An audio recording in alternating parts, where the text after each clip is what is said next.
энэ сайхан гэгээ өглөөг надтай хамт эхлүүлж байгаа. Одоо өглөө хөтөлбөртөд хамт эхлүүлж байгаа нийт Монголынхаа үзэгчтэй энэ сайхан гэгээ өглөөний мэндийг хүргье. Өглөө хөтөлбөрт оролцож байгаадаа маш их баяртай байна. Та бүхэндээ өглөөний мэнд хүргье.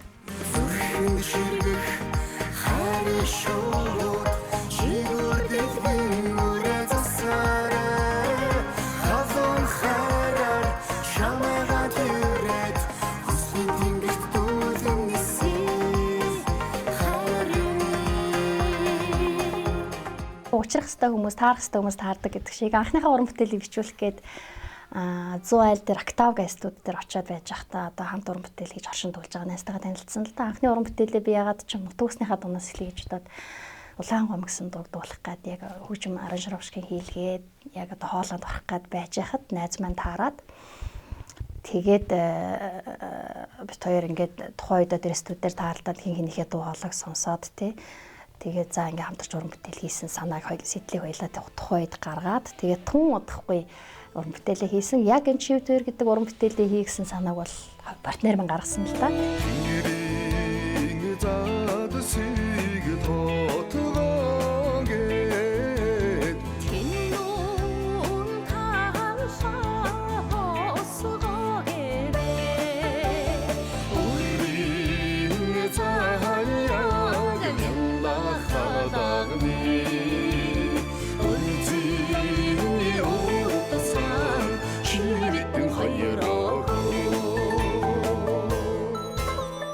Хуучин дог сэргээж дуулна гэдэг бол маш их хариуцлага. Орчин үеийн залуучууд одоо энэ дууг мэддэг юм байна л да. Тэгээд яг бид тэр энэ дууга гол зорилго нь энэ орчин цагтаа тийм ээ. Энэ залуучуудад түгээн дэлгэрүүлье гэсэн зорилгоор энэ сайхан дууг бас шинжиж дуусан шин найруулгаар маш сайхан одоо урмыг авсан. Гэхдээ бас энэ уран бүтээлийг дөнгөж дуулаад бичүүлсэн дараа бол бас ямар нэгэн байдлаар ингээд айх төвшөг ч юм уу тийм тохиолдол гарч ирсэн. Ягаад гэвэл энэ дуу маань 2 хаятай. Хөдөлмөрийн Баатар ардын уран зохиолч Бавгал Хавсарнгуй шүлэг Зундан Бацэг гэж хүний одоо анх 1980-аад онд 79-80-аад онд бичсэн хувилбараар нь бит хоёр дуулсан. Чивд хоёр гэдэг дуу. Энэ ч нэг 2 хаятай байдаг тийм ээ. 2 хаятай гэдэг. Анхных нь битэрийн дуулсан хувилбар. Тэгэнгүүтээ дараагийн өдөр нь алтан нарыг тоонон гэдэг гараад ирсэн. Энэ нөгөө Монголын ард түмэн нэлээ нөгөө төгссөн байдаг. Алтан нарыг тоонон гээ надад дэлхийг гэрэндэвэ хөгтөн гэрэг мөрдөн хондисоо хосбаган чивэт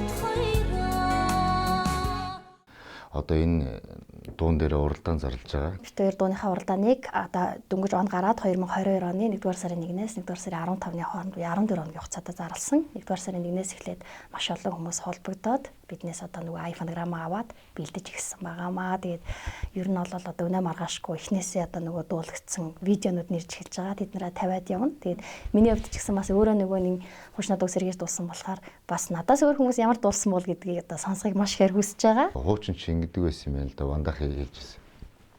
Нэг дуу дуулахлаар нэг дараагийн дуу гэж ингэхгүйгээр зөвхөн тэр дууг нь одоо дахиулдаг байсан юм байна л да. Тэгээ энэ дууг дуулахад доор ээж бид 2 3 дуулдаг байсан юм аа.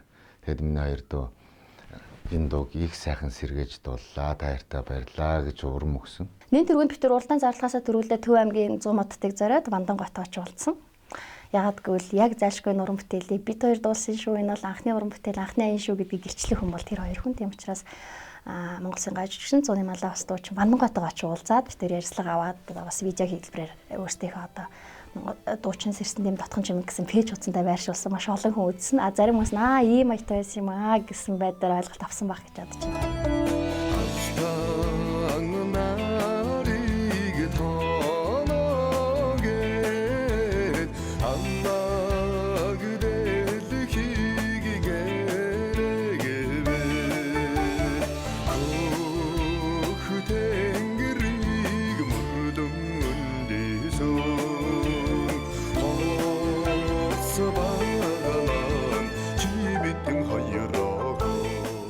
энэхүү сайхан уран бүтээлийг сэргээн дууснаар ард түмэнд хүргэх зорилгоор энэхүү сайхан уран бүтээлийг уралдааныг зарлж байгаагийн хувьд за яг одоо биднийг үзэж байгаа Монголын ард түмэн дуус нархдаг, дуун тайртай, урлаг тайртай ард түмэн та бүхэндээ бас энэхүү сайхан уралдаанд оролцоод одоо бид хоёртай хамтдаа энэхүү сайхан мартагдж байгаа үе соёлыг мартагдж байгаа уран бүтээлийг сэргээхэд бас тус дэм үзүүлээч гэж та бүхнээсээ хүсэх гэсэн юм аа. Монголын ард түмэнд одоо эрүүлийн сайн сайхан аз жаргал бүхний хүсэн өрөө дараа уулзтлаа баярлаа гэж хэлмээр байна. Баярлалаа.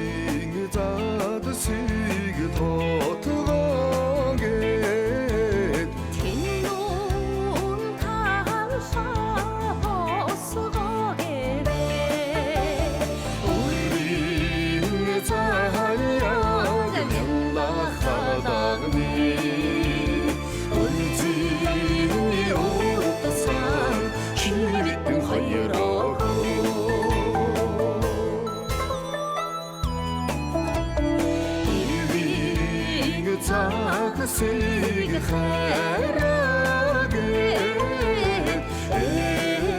en kvalm ta trogeve chen sayr khokh dan to dagni isherdon shivit khayrago chen sayr khokh dan to dagni isherdon shivit